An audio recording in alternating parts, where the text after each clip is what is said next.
So what's the situation out there?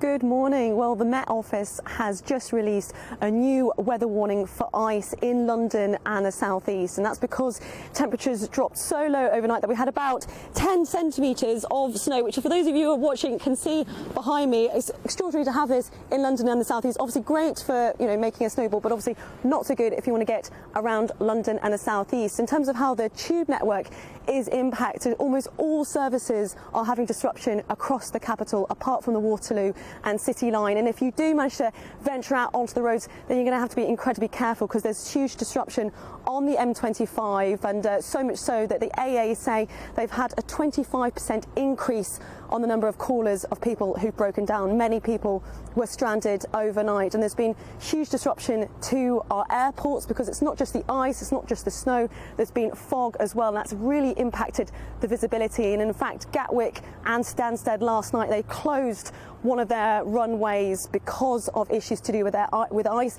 They've now reopened, but that's having a knock-on effect for a lot of the airports as well, and there's a lot of disruption. And if you manage to get a train, there's also disruption across many of our rail lines. Southeastern are in fact asking people not to travel at all because there is so much disruption. I think the concern is that these low temperatures will continue for most of the week. We've got this weather warning from the Met Office that's in place until 11 o'clock tomorrow, but we can expect these low temperatures to continue throughout most of the week. So I think the important thing is, if you do have to go out today, do check before you travel, whether you're going on the roads, trains, tube. Just check to be careful. If you can stay in and keep warm, that may be a bit more preferable.